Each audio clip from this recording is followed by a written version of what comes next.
안녕하세요. 2025년 6월 16일입니다. 오늘 여러분이 보내주신 자료들을 보면서 또 깊이 들어가 볼 시간인데요. 오늘은 이 지정학적인 변화, 그리고 또 기술 혁신, 이런 것들이 세계 경제랑 기업 전략에 미치는 영향, 이걸 좀 파헤쳐 보려고 합니다. 특히 그 중동 문제하고 AI, 또 반도체, 이쪽 최신 동향이 좀 핵심이 될 것 같아요. 네, 바로 시작해 볼까요? 네, 반갑습니다. 지금 뭐랄까, 세계가 지정학적 리스크랑 기술 발전이라는 두 가지 큰 흐름 속에서 정말 빠르게 움직이고 있잖아요. 불확실성이 크긴 한데, 동시에 또 새로운 기회도 보이는 그런 시점인 것 같습니다. 오늘 이 복잡한 상황 속에서 기업들이 어떻게 대응하고 있는지, 그리고 이게 여러분께 어떤 의미가 있을지, 네, 같이 짚어보겠습니다. 좋습니다. 우선 첫 번째로 그 대통령실의 AI 미래기획 수석 자리가 새로 생겼다는 소식. 이거 흥미롭던데요. 네이버 클라우드의 하정우 센터장이 임명됐다고요? 77년생, 굉장히 젊은 민간 전문가인데 이게 좀 어떤 의미가 있을까요? 네. 이건 상당히 중요한 움직임이라고 봐야 합니다. 정부가 AI를 정말 국가 핵심 과제로 보고 현장의 목소리를 듣겠다는 그런 강력한 신호죠. 특히 그 하수석이 계속 강조해온 소버린 AI 있잖아요. 네네, 기술 주권이요. 그렇죠. 기술 종속에서 벗어나서 우리 자체적인 AI 생태계를 만들겠다. 이 전력이 이제 본격화될 가능성이 아주 높다고 봅니다.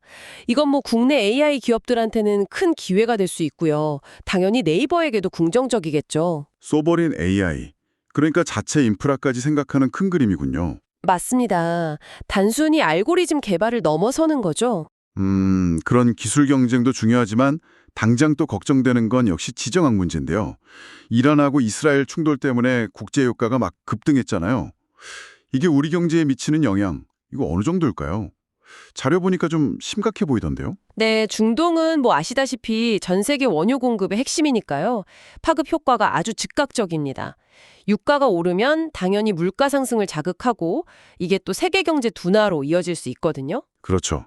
그럼 뭐 정유사들은 단기적으로는 좀 괜찮을지 몰라도. 맞아요. 단기적으로는 재고 평가 이익 같은 것 때문에 좀 웃을 수 있는데 길게 보면 소비가 위축되니까 결국 어려움을 겪을 수 있죠. 금융시장에서는 벌써부터 달러 같은 안전자산 선호 현상이 좀 나타나고 있고요. 그렇군요. 하긴 호르무즈 해협 얘기까지 나오니까 이게 단순 유가 문제가 아닌 것 같기도 하고요. 네, 그 지역 불안정은 글로벌 공급망 전체에 영향을 줄 수 있는 그런 잠재적 위험이죠. 그리고 반도체 소식도 정말 뜨겁습니다. 삼성전자, HBM이 드디어 AMD 최신 AI 가속기에 들어갔다. 이게 공식 확인됐더라고요. 네, AI 시대의 진짜 핵심 부품이죠, HBM. 경쟁이 정말 치열합니다. 삼성전자가 AMD라는 아주 중요한 고객사를 잡은 건 이건 분명 큰 성과입니다. 정말이에요. 그런데 자료들 보면 여전히 그 엔비디아의 벽은 아직 못 넘었다 이런 지적도 있네요. 네, 그렇죠. 아무래도 시장을 거의 뭐 80% 이상 장악하고 있는 게 엔비디아니까 엔비디아 납품, 이게 아직 시급한 과제로 남아 있습니다. SK 하이닉스나 마이크론과의 경쟁에서도 이게 중요하고요. 경쟁이 정말 숨막히네요. 근데 또 다른 쪽에서는 대만이 화웨이랑 SMIC에 대한 수출 통제를 시작했다고요? 맞습니다. 그 조치는 이중 반도체 전쟁이 더 격화되고 있다는 걸 아주 명확하게 보여주는 거죠. 글로벌 공급망에 이 지정학적 리스크가 계속 커지고 있다. 뭐 이런 신호로 봐야 합니다. 중국 반도체 산업에는 이게 상당한 위협이 될 수 있고요. 참 복잡합니다. 이렇게 국제 정세는 어려운데 또 K브랜드 소식은 좀 반갑네요. 제네시스가 유럽 전기차 시장에 본격 진출하고 농심 신라면 투바. 이게 해외에서 그렇게 인기라고요? 네, 맞아요. K브랜드가 정말 잘하고 있다는 걸 보여주는 사례들이죠.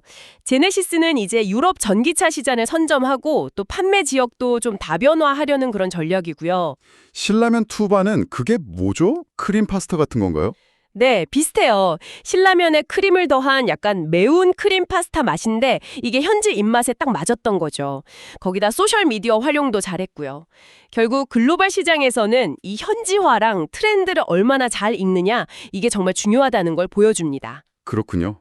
오늘 쭉 살펴보니까 결국 이 지정학적 위기랑 기술 패권 경쟁, 이 두 가지가 서로 얽히고 설켜서 미래를 만들고 있는 것 같아요. 유가 불안정성, AI 주권 문제, 반도체 공급망 변화. 정말 계속 지켜봐야 할 것들이 많네요. 네, 맞습니다.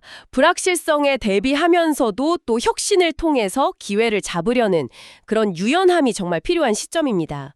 여기서 근데 한 가지 좀 더 생각해 볼 점이 있는 것 같아요. 어떤 걸까요? 오늘 우리가 얘기 나눴던 소버레인 AI 전략 있잖아요. 이게 점점 심화되는 반도체 공급망 갈등하고 딱 맞물렸을 때 과연 어떤 결과가 나올까 하는 점입니다. 그러니까 각국이 자국의 AI 기술 자립을 위해서 글로벌 협력이나 뭐 기술 접근성 이런 것들을 어느 정도까지 희생할 수 있을까? 네, 이 질문을 한번 던져보면서 오늘 마무리할까 합니다. 정말 흥미로운 질문이네요.